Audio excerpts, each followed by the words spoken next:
이 시간 저희들에게 주신 하나님의 말씀은 사사기서 6장 1절과 6절 말씀입니다. 이스라엘 자손이 또 여호와의 목전에 악을 행하였으므로 여호와께서 7년 동안 그들을 미디안의 손에 넘겨주시니 이스라엘이 미디안으로 말미암아 궁핍함이 심한지라 이에 이스라엘 자손이 여호와께 부르짖었더라. 아멘. 우리가 주님으로 말미암아 새 생명 얻었음을 확신하는 우리 모두 되기를 원합니다. 그 확신을 가지고 우리가 살아갈 때 그 어떤 풍랑이 올지라도, 어떤 어려움이 있을지라도, 어떤 이해하지 못한 일이 있을지라도 주님의 인도하심 속에 다 해결될 줄로 믿습니다. 우리 옆에 오신 분 축복하면서 인사 나누겠습니다. 연약함은 나의 거울입니다. 아멘. 신앙생활 하다 보면 어려운 것들이 많이 있습니다. 복되고 즐거운 것도 있지만 지키기 어려운 많은 것들이 있다라고 이야기해요. 그래서 종교연구소에서 설문조사한 것이 있습니다. 특히 코로나 이후에, 팬데믹 이후에 이제 신앙생활에서 가장 어려운 게 무엇이냐라고 물었더니 그 이전보다의 변화가 있었습니다. 전에는 이제 헌금이라든지 이런 의무 생활에 힘들었다 고백했다면 요즘은 완전히 다른 결과가 나왔습니다. 그게 뭐냐면 교회에서 주일 성수하는 게 어렵습니다라는 답입니다. 왜 교회 나와서 예배 드리는 게 이렇게 어려울까?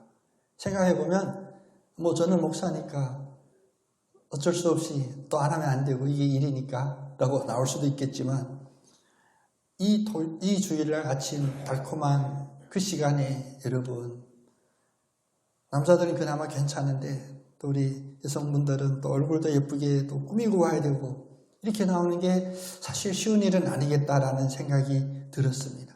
주일 성수를 하는 것이 요즘 젊은 세대에게는 더 어려운 것임을 저희 알게 됩니다. 토요일 저녁 12시 이전에 자는 이들이 거의 없다고 하거든요. 그러니까 주일날 11시 예배임에도 불구하고 이 예배를 지키는 게 어렵다라는 그런 통계 결과가 나오게 된 것입니다. 근데 더 깊게 생각해 보면 주일 성수보다 더 어려운 게 우리들에게 있습니다. 우리를 더 괴롭히는 게 하나 있는데 그 힘듦이 뭐냐면 바로 반복되어 죄를 짓는 우리의 모습입니다. 여러분 아멘 안 하실 줄 제가 알았습니다. 우리 모두가 반복되어 짓는 이 죄 때문에 얼마나 괴롭습니까? 아니 회개했는데 회개 한번 하면 끝나야 되는데 똑같은 죄를 또 반복하게 되고 죄를 지을 때마다 하나님 앞에 나오는데 어느 날 내 자신이 막 밉고 싫은 거예요. 난 왜 이 정도밖에 안 될까? 왜 이렇게 작은 거 하나마저도 내가 지킬 수 없을까? 회개할 때 눈물로 회개합니다. 근데 전문 용어로 그 회개빨이 오래가지 못해요. 한 달, 두 달 가니까 또 내가 언제 그랬냐 싶게 똑같은 그 죄를 반복하는 우리의 모습을 보면서 이것을 죄의식이라고 하는데 사실 죄의식이 우리 신앙인들에게 가장 어려운 것입니다. 성경도 이 죄의식에 대하여 분명히 꼬집고 있습니다. 특별히 사사기서를 보면 여러분 주목해 봐야 되는 것이 바로 이 죄의 악순환을 이야기하고 있습니다. 무엇이 죄의 악순환이냐? 같은 죄를 또 범하게 되고 회개했는데 그 회개한 자리에서 다시 범죄 자리로 가는 그 악순환을 이야기합니다. 그래서 오늘 말씀도 6장 1절에 보면 이렇게 표현하죠. 이스라엘 자손이 여호와의 목전에서 악을 행하였으므로 라고 하신 것이 아니라 매우 중요한 한 글자가 있죠. 이스라엘 자손이 또 여호와 목전에 악을 행하였으므로. 이 한 글자에서 우리는 볼 수 있습니다. 이스라엘 백성의 범죄가 새로운 어떤 사건이 아니라 끊임없이 반복되어 왔다는 것을 우리가 볼 수 있죠. 이스라엘 백성이 여호와의 목전에서 악을 행할 때 하나님이 그 악 속에 보여주신 것은 무엇이냐? 뒤에도 설명하겠지만 바로 다른 이들에게 학대당하고 침략당하고 낙탈당하고 포로되는 그런 상황들을 허락하십니다. 그래서 여호와 목전에서 악을 행할 때 가나안 왕이 그들을 20년 동안 지배했습니다. 근데 20년이 지난 동안 그들이 찬양했을까요? 노래하고 춤췄을까요? 아닙니다.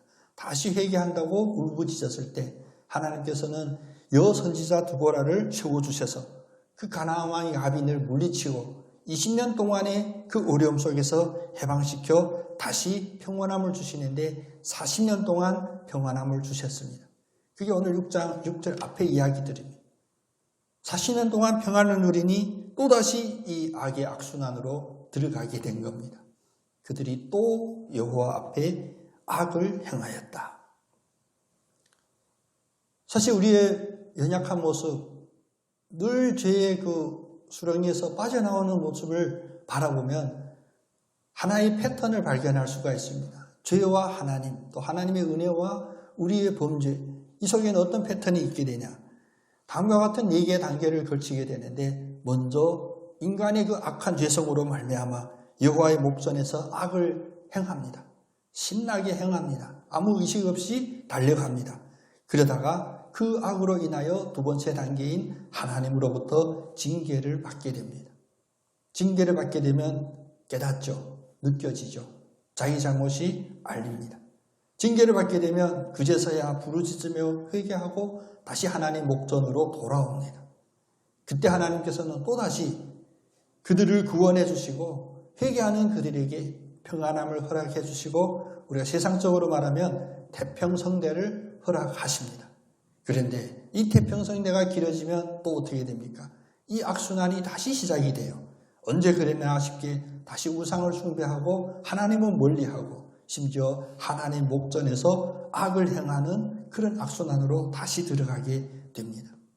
이 끊임없이 반복되는 이 이야기를 성경도 끊임없이 반복하여 우리들에게 말씀하십니다. 왜? 하나님은 우리의 이 연약하고 죄된 모습을 너무나 마음이 아픈 거예요. 깨달으라, 일어나라, 다시 일떠서라. 그래서 사사기를 보면 다른 성경보다도 또라고 하는 단어들이 특별히 많이 나옵니다.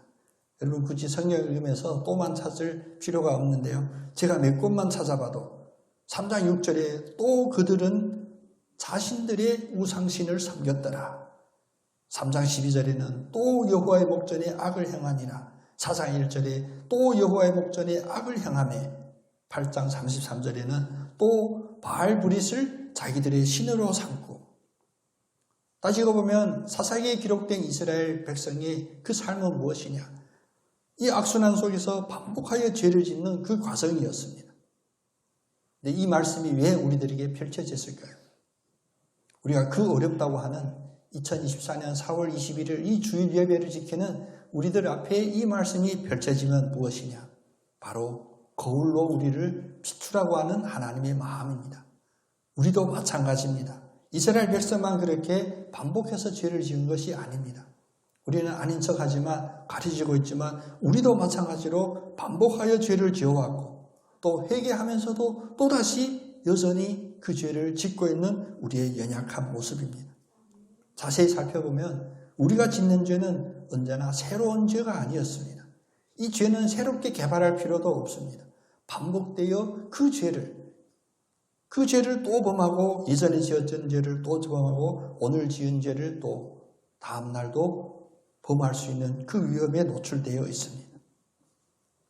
간단한 예를 들면 우리는 누군가를 미워하다가 또 다시 회개하고 그래 내 예수님의 마음으로 이제 품어야지.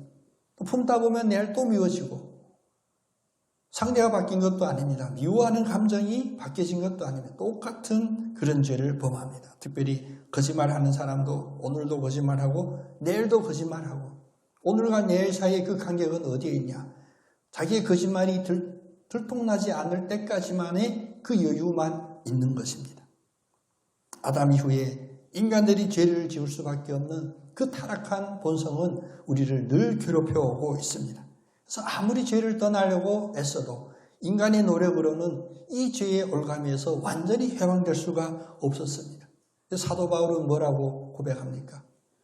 내가 원하는 바는 선이지만 그 선을 행하지 않고 오히려 내가 원하지 않는 악을 행하는 나를 보면서 오호라 나는 곤고한 사람이로다. 혹시 이 자리에 바울처럼 나는 곤고한 사람입니다 라는 그런 간절한 마음으로 절박한 마음으로 주님 앞에 나오신 이들이 있으면 오늘 이 말씀 속에서 은혜 받고 이 죄의 악순환의 사슬을 완전히 타파하시는 축복이 있기를 원합니다. 우리는 곤고한 자입니다.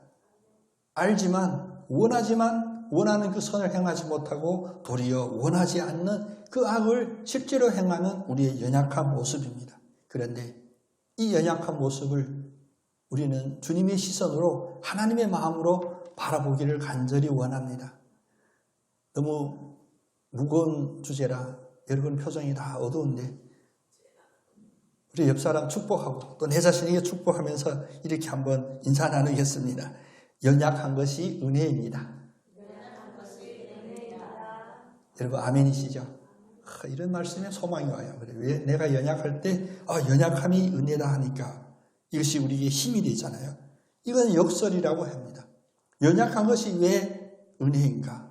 오해하시면 안 되는데 죄를 짓는 걸 괜찮다. 혹은 죄 자체가 은혜다. 죄가 많은 것이 은혜가 있다. 이런 이야기를 오해하시면 안 돼요. 우리가 죄를 짓는 것을 그냥 무감각하게 여기라는 그런 말씀이 아닙니다. 거룩하신 하나님은 죄를 미워하십니다. 추호의 죄도 용서하지 않으십니다. 하나님은 자기 자신을 표현하실 때 거룩하다라고 표현하죠. 이 거룩이란 무엇이냐? 0.0001%의 그런 흠도, 더러움도 없는 그런 상태를 거룩이라고 합니다. 그래서 하나님은 자기의 백성들에게, 자녀들에게 내가 거룩하니 너희도 거룩하라 라고 명하시고 거룩하지 않는 자에게는 반드시 징계를 내고 그 죄로 인한 징계는 사망에까지 이르는 그런 징계까지 하나님께서 허락하십니다. 결론은 무엇이냐? 하나님은 죄를 미워하죠. 그런데 왜 이 죄 때문에 반복하여 넘어지는 우리들에게 이 연약함이 은혜가 될까요? 연약함으로 인하여 우리는 값없이 구원받은 이 은혜를 받았기 때문입니다. 하나님이 우리의 죄를 죄값대로 다 따진다면 인류 역사 전체 주님 다시 오실 그날까지도 한 사람도 주님 앞에 설 사람이 없습니다. 우리가 아무리 의롭다 해도 상대적인 것이고 우리가 아무리 거룩하다라고 할지라도 그것은 누군가의 비교에서 나오는 비교의식일 뿐입니다. 100% 거룩하고 의로운 자는 한 사람도 없습니다. 하나님이 이 의의 잣대로 우리를 심판하신다면 하나님 앞에 살아남을 자가 한 사람도 없다는 것입니다. 그런데 이렇게 타락한 본성을 갖고 있는 우리들에게 거룩하시고 완전하신 의로우신 주님이 찾아오셨습니다. 왜 찾아오셨냐? 너희들이 지금까지 거룩하게 살지 못한 거 내가 혼내줄 거다. 겁주려고 찾아온 것이 아니라 우리가 똑같은 육신을 입으시고 우리가 감당해야 될 그 죄의 싹을 주님께서 십자가에서 대신 지어주심으로 우리의 행위가 아닌 예수 그리스도의 은혜로 우리를 구원받게 해주셨습니다. 우리의 공로가 아니라 예수님의 은혜로 우리는 구원받게 되었습니다. 그래서 로마서 3장 24절에 선포하시잖아요. 그리스도 예수 안에 있는 속량으로 말미암아 하나님의 은혜로 값없이 의롭다 하심을 얻은 자가 되었느니라. 여러분은 아무 공로 없이 아무 지출이 없이 값없이 의롭다라는 칭함을 받은 복된 사람입니다. 우리는 바로 이 복됨 때문에 우리의 연약함이 우리에게 은혜다라고 고백하는 것입니다. 우리가 만약 의롭고 완전하다면 우리에게는 은혜가 필요가 없겠죠. 왜? 내가 내 힘으로 의를 달성할 수 있다면 누구의 도움도 필요 없다면 우리는 은혜도 필요 없는 겁니다. 그러나 우리가 연약하고 늘 깨어지고 다시 죄의 그 모습으로 돌아가는 우리의 연약한 모습을 보았을 때 오히려 주님이 주신 그 크신 은혜가 한량없으신 은혜가 얼마나 감사하고 크시고 은혜가 되는지 우리는 깨닫게 되는 것입니다. 자기의 연약함을 깨달을 때 우리에게 어떤 반응이 나오게 됩니까? 자기를 의지하지 않고 주님을 의지하고자 하는 마음이 생기게 됩니다. 내가 넘어졌을 때 무엇 생각합니까? 누가 나를 넘어뜨렸어? 라는 원인을 찾는 사람은 미련한 사람입니다. 넘어졌으면 왜 넘어졌느냐 원인보다도 이 문제가 빨리 해결돼야 되잖아요. 넘어졌을 때 나를 다시 일으켜주시는 주님을 더 간절히 구하게 됩니다. 그래서 우리의 연약함, 우리의 넘어짐 이것이 우리에게 은혜가 되는 겁니다. 율법이 들어온 것은 범죄를 더하게 하려 함이라. 그러나 죄가 더한 것에 은혜가 더욱 넘쳤나니. 사도 바울의 이 말이 바로 그겁니다. 우리의 죄를 크게 깨달을 때 그것에서 우리에게 더 큰 은혜가 임한다는 그 말씀입니다. 어둠이 있어야 우리가 빛의 소중함을 알듯이 누군가가 우리와 멀리 떨어졌을 때 오히려 그립고 사모하고 그 사람이 나에게 얼마나 큰 도움이었는지 깨닫듯이 우리가 죄 속에 깊이 빠졌을 때 그 속에 하나님 주신 크신 은혜를 깨닫고 더 사모하고 더 간절히 주님을 사랑하는 그런 마음이 회복되기를 원합니다. 지금 혹시 내가 감당하고 있는 어려움 때문에 힘들고 살고 싶지 않다라고 하는 극단적인 그런 상황까지 처한 이들이 있다면 우리가 지금까지 습관적으로 가져왔던 우리의 사고방식을 완전히 역전하시기를 바랍니다. 그래서 문제에서 문제로 문제 가운데 있는 내가 중심에 되어 있는 이런 사고방식에서 이제 벗어나서 이제 문제 속에 계신 주님을 만나고 주님을 만났을 때 나의 어려움이 클수록 나에게 은혜가 더 크다라는 이 신앙적인 고백으로 여러분 다시 회복되시기를 축복합니다. 하나님이 우리에게 주시는 모든 것은 하나님의 섭리 가운데 계획하심이었고 그 결과는 무엇이냐? 바로 선하고 우리를 구원하시기 위함입니다.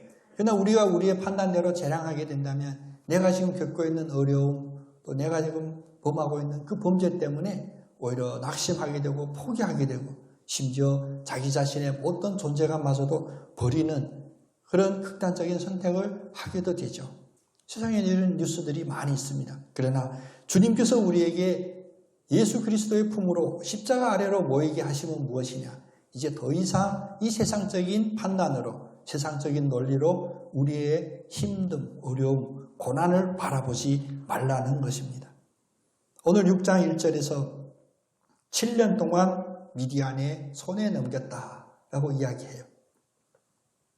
여기서 여러분 놀라운 하나님의 은혜를 발견하시기를 바랍니다. 하나님이 죄에 대한 징계를 반드시 의로우시니까 그 죄에 대한 징계를 반드시 찾으시지만 그 징계보다 더 깊고 더 크신 뜻은 무엇이냐? 바로 우리를 향한 사랑이시고 구원하려고 하는 하나님의 마음이십니다. 그들을 징계할 때 그냥 미디안 손에 버려서 멸망하라고 던지신 것이 아니라 7년 동안 기간을 두고 하나님이 이 일을 하셨다는 것입니다. 얼마나 큰 은혜입니까? 이스라엘 백성에 대한 하나님의 징계는 7년이었다는 것이 우리에게 은혜가 되는 줄 믿습니다. 하나님은 연단시키시고 훈련시키시고 더 단단하게 만드시는 그 일에 우리에게 무작정 끝이 없이 우리에게 이것을 부과하는 것이 아니라 기간을 정해놓고 이 일을 하신다는 겁니다. 그래서 구약성경에 보면 특별히 이 시간에 대한 개념들이 많이 나오고 있죠. 가나안 땅으로 들어가기 전에 하나님은 그들에게 먼저 비전을 보여주셨어요. 그래서 12명의 정탐꾼을 보내서 이제 본인들이 누릴 그 행복을 먼저 바라보게 했는데 세상의 눈으로 보니까 무엇입니까? 10명은 부정적인 결론을 내립니다. 아닙니다. 그것은 복된 땅도 아니고요. 그 원주민들은 얼마나 큰 거인인지 우리가 그들 앞에서는 메뚜기 같았습니다. 그때 하나님이 그들에게 주신 기한이 있었어요. 그 기한이 바로 40년입니다. 40년 동안 이 부정적인 생각이 긍정적인 생각으로 바뀌게 하시고 물론 바뀌지 않은 이들은 그 광야에서 그 삶을 마치기도 합니다. 그러나 40년이라는 이 시간을 두어서 다시 하나님께 돌아올 수 있는 하나님의 그 기회를 붙잡고 여호수아와 갈렙처럼 믿음의 비전을 가지고 가나안 땅으로 들어가는 이들을 세워주십니다. 또 남유다와 북이스라엘이 갈라져서 동족끼리 싸우고 결국은 그 중에 누가 승자가 된 것이 아니라 결국 둘 다 망하고 둘 다 주변의 강대국에게 포로로 잡혀갔을 때 하나님이 그들에게 주셨던 기간이 70년입니다. 70년 동안 포로로 잡히게 했습니다. 왜 하나님께서 이처럼 자기 백성을 징계할 때 무기한으로 아니면 완전히 극단으로 징계하지 않으시고 기간을 정해 놓으셨을까요? 그것은 하나님의 징계는 멸망하라고 주시는 영원한 징계가 아니라는 것입니다. 다른 말로 바꿔 말하면 하나님은 우리를 깨닫게 하시되 그 결론은 우리를 구원하시려고 이 과정에 이 섭리의 과정을 허락해 주신다는 것입니다. 여러분 지금 힘듦도 우리를 죽으라고 주신 하나님의 힘듦이 아닙니다. 우리를 살리려고 주신 그런 과정이고 고난이고 연단임을 기억하시기를 바랍니다. 이것이 바로 우리에게 은혜가 되죠. 우리가 힘듦 그대로 감당한다면 누가 우리의 힘듦을 그대로 감당할 수가 있겠습니까? 요즘 저도 이제 철이 드는가 봅니다. 집안에 사무실에 파스 냄새가 진동하고 살고 있거든요. 아프면 저도 압니다. 그냥 아픈 부위가 없어졌으면 좋겠다. 이런 안 좋은 생각이 들 정도인데 하나님이 이 속에서도 설교 준비하게 하고 저도 한 주 쉬었으면 좋겠다 이런 생각도 했었습니다. 근데 왜 이렇게 하게 되냐? 우리에게 소망이 되면 하나님의 그 크시고 신비하신 하나님의 뜻을 우리가 100% 다 알지는 못하지만 그것은 하나님의 신비니까. 그러나 우리가 이 하나만 알아도 우리가 소망으로 우리가 힘을 얻고 완전히 포기하지 않는 은혜가 있는 줄 믿습니다. 그것이 바로 하나님의 모든 징계에는 기간이 있고 영원히 우리를 멸하게 하시지 않으신다는 것입니다. 깨닫고 돌아올 때 그때 끝납니다. 언제 끝난다고요? 하나님만 아십니다. 근데 내 양심도 압니다. 깨닫고 다시 돌아오는 그때가 끝나는 그 시점입니다. 그래서 우리는 기도할 때, 간구할 때 그런 간구도 하죠. 육신이 힘드니까 하나님 빨리 없어지게 해주세요. 이 고통이 사라지게 해주세요. 빨리 이 일이 끝나게 해주세요. 그런데 여러분 기억하셔야 됩니다. 이 징계의 과정이 없으면 하나님의 자녀가 아니라는 겁니다. 히브리서에서 말씀하시죠. 하나님이 자기 친아들에게만 허락하신다. 징계는 다 받는 것이다. 그런데 너희에게 만약 이 징계가 없다면 너희는 사생자요 아들이 아니니라. 여러분 이 말씀 앞에 진심으로 감사함으로 또 환하게 아멘하시기를 원합니다. 징계는 우리가 하나님의 자녀라는 것을 가장 확실하게 드러내주는 증거일 수도 있습니다. 힘들고 아플 때 주님을 더 찾게 되고 그 찾을 때 주님이 우리에게 보여지고 또 힘들고 어려운 이 과정 속에서 우리는 잃어버리는 게 있습니다. 그게 무엇이냐? 지금까지 자기 욕심 때문에 필요 없는 것인데 버리지 못하고 갖고 있었던 교만, 원한 것, 또 남들을 미워했던 것, 반복해서 실수했던 그런 습관, 이런 것들이 바로 이 징계의 고난 속에서 제거되게 되고요. 더 중요한 것은 이 시련을 한번 겪었을 때 우리는 더 강하게 된다는 것입니다. 그래서 우리를 연단하여 세상이 감당할 수 없는 사람, 다른 말로 하면 세상이 우리들에게 줄 수 있는 모든 어려움을 우리가 다 이길 수 있는 그런 사람으로 하나님이 있는 것입니다. 그래서 욥기 5장 17절에 보면 매우 귀한 고백이 있죠. 하나님께 징계받는 자에게는 복이 있나니 그런즉 너는 전능자의 징계를 업신여기지 말지니라. 이 욥기 5장 17절의 말씀이에요. 우리가 늘 잊고 살았던 그 말씀입니다. 그처럼 복을 좋아하는 우리들이 한 번도 우리 입술로 고백하지 않았던 그런 말씀입니다. 하나님께 징계받는 자에게는 복이 있나니. 표정 보니까 원하는 분 한 분도 없지만 말씀이니까 우리 한번 믿음으로 같이 고백해 보겠습니다. 하나님께 징계받는 자에게는 복이 있나니. 아멘. 이 징계는 사망의 삭슬 원하는 마귀 사탄의 징계가 아닙니다.